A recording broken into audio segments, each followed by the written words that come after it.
Welcome Altcoin Buzz Army and welcome to Passive Income 101, where we are going to be talking about proof of stake and also a little bit of Masternodes at the end to sate your hunger for your passive income needs in the crypto space. First of all, let me talk a little bit about myself. I am Zachariah Barrow. I am your host for Passive Income 101. I'm a crypto entrepreneur. I run a mining company that specializes in replacing renewable storage facilities with mining facilities.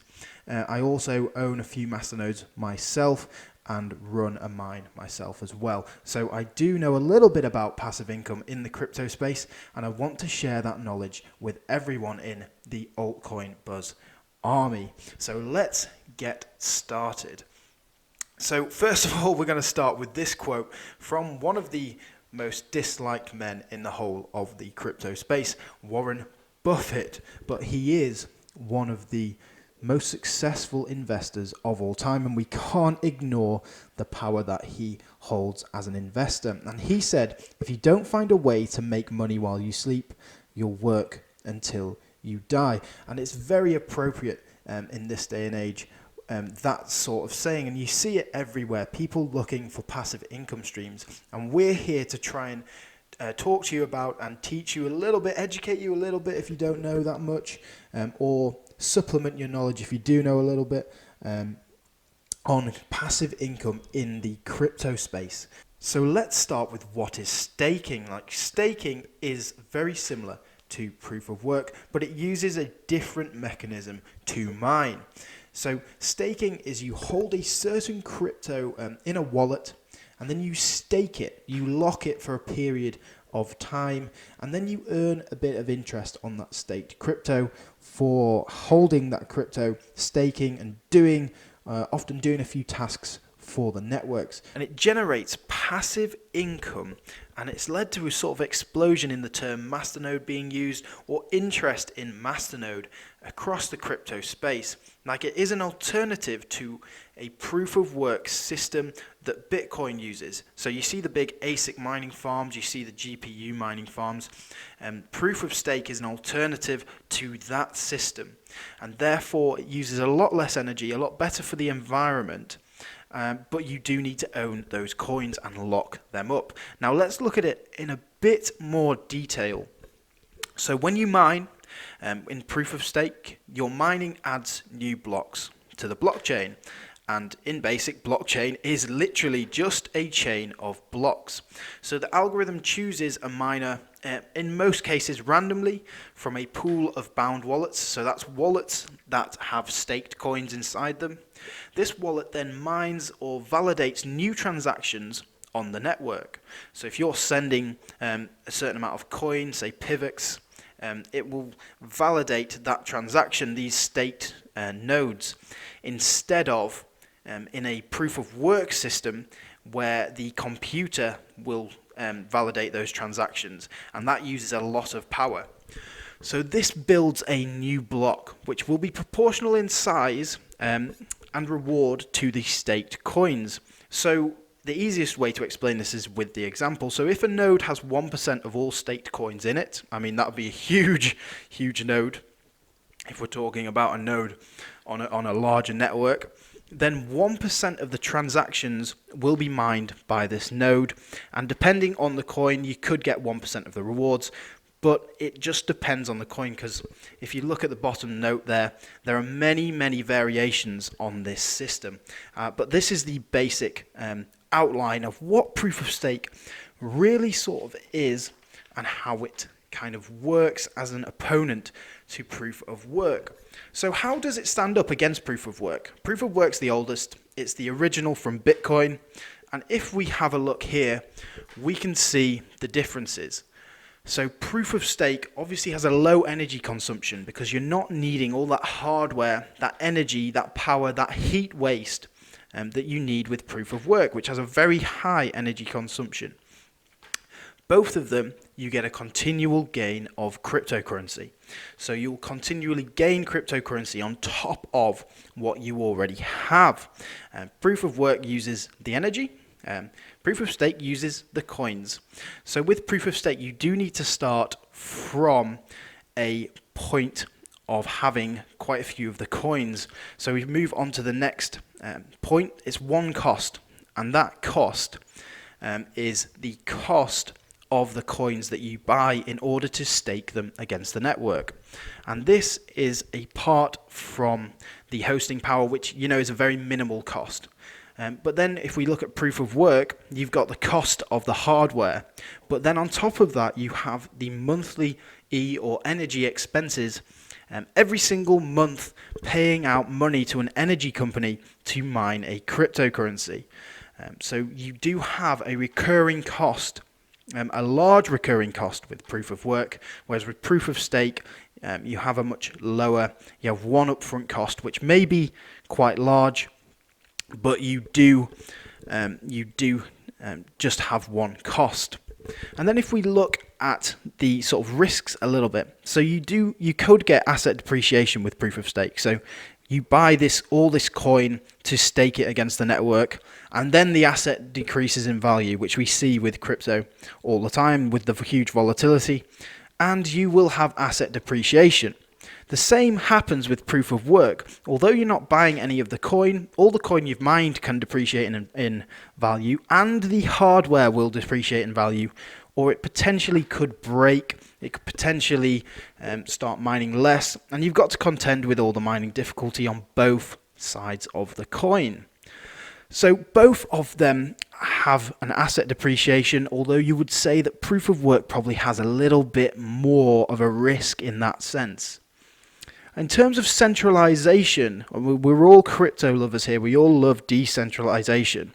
In proof of stake, you have less risk of centralization because many of the algorithms have built into them a system where the more coins you stake, the harder it is to maintain that, the harder it is to provide that node for the network. And therefore, it gets harder and harder, almost exponentially, in order to centralize a coin. Whereas with proof of work, you only need to buy more computers. You need to buy more ASICs or more GPUs, and you could then take over the network if you get a 51% attack on the network.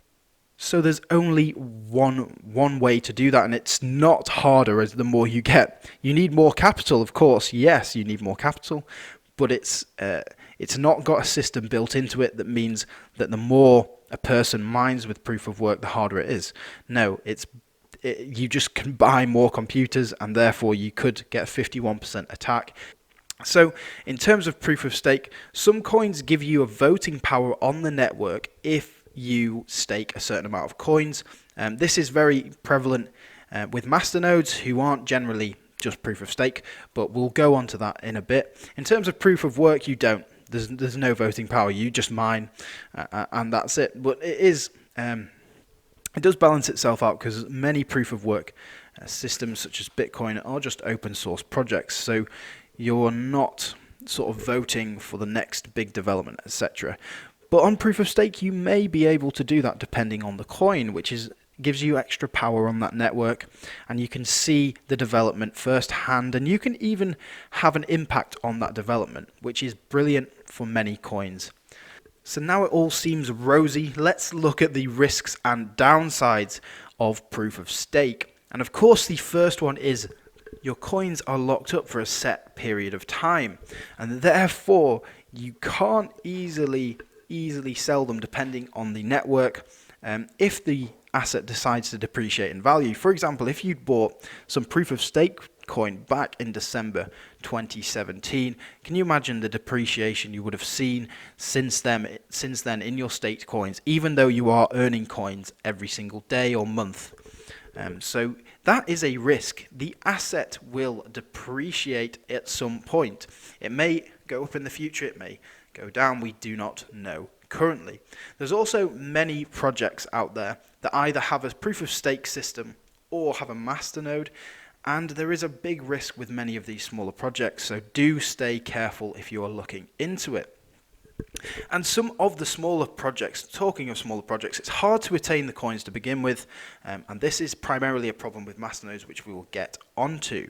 And remember, there is a safety system in proof of stake, which I do really like. So if you do anything dodgy, with your node, you try and hack it, etc.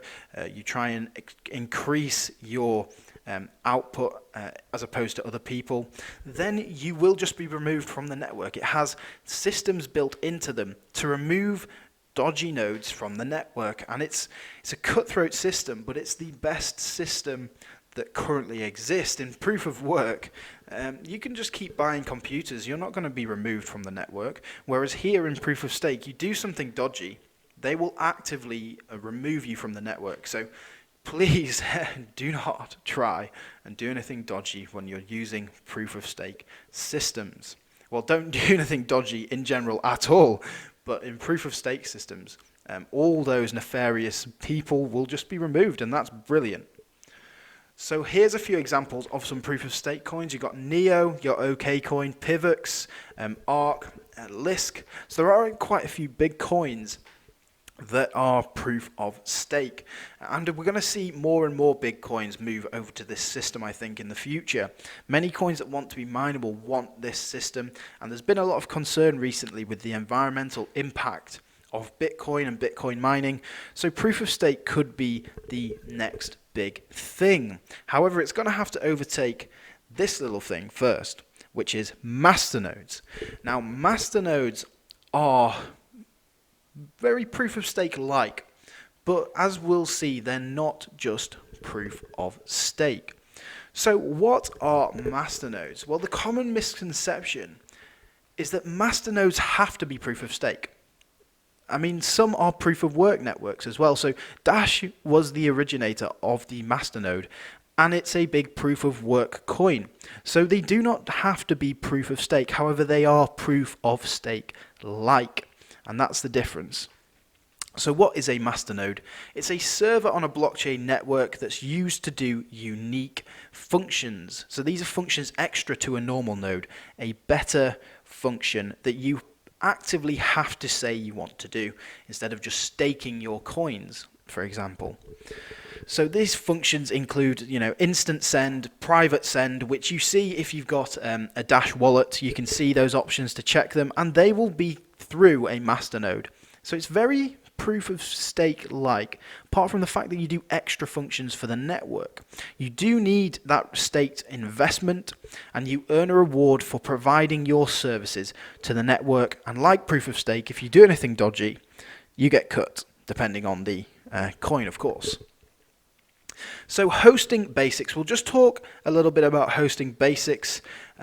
We are going to do a video on this, how to use Gincoin, how to host a masternode, but this is just the basics, just to sate your hunger for a little while. So you will need computer power because you are doing tasks for the network, and this is mainly RAM based, and you are going to want some RAM there to expand, because as the network gets bigger, you can imagine that both the memory that's being used increases as the network gets bigger, and the RAM that's being used will get bigger. So you do need a bit of extra RAM there. Most of my masternodes use 2 gigs of RAM, so it's not very much, and it's good news if you're worried about your computer, because RAM is very cheap. So you can get RAM very cheap if you want to host a masternode. So if you want to host one, you are going to need to know the Linux command line to create your own server to host that masternode. However, that's rather long and rather tedious. So you can use a third party, such as Vultr.com. That is what I have spoke to people about, and they do quite like it. However, this is not an endorsement of their product. This is not sponsored at all. I'm just using them as an example of a third party you could use. And my actual favorite is Gincoin.com. So it's a blockchain solution. It's a turnkey solution to masternodes, and they are a great project to use. However, there are risks associated with them, of course.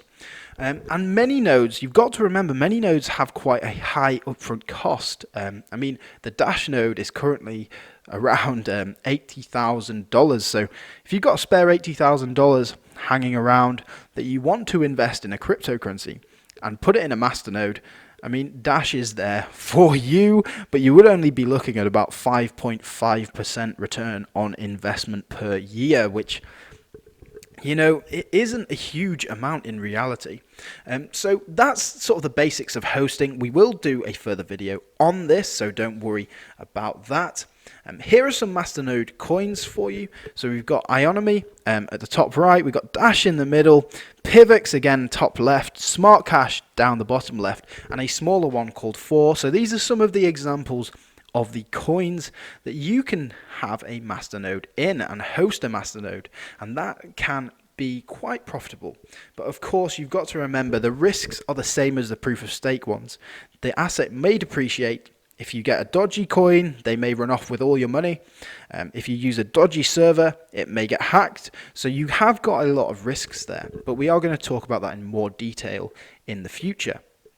So what tools can you use to have a look at Masternodes? And we're just going to hop off the PowerPoint here and have a look at some of these tools. So we've got gincoin.io, Masternodes Pro, and masternodes.online, and we're just going to have a little bit of fun looking through them. So here we are at gincoin.io. So this is p.ginplatform.io. So if you go into Gincoin and there's two tabs at the side and you press the one that says platform, it takes you here. And it tells you which masternodes that the people of Gincoin call a tier 1 masternode, which are generally associated with working products, real use for the coin, and or open source innovation in blockchain technology. So of course they've got their own coin as a masternode, and it tells you the ROI. It gives you the option to buy the coin here. I've never actually done that through Gin. I normally use an outside exchange. So we've got Smartcash, and you can see some of them are pretty cheap, $166.86, making a 40%. So you're making around $70 a year just from this $166.86 investment. Now you've got to remember as well that you are taking the risk on the asset because you are staking it like a proof of stake system.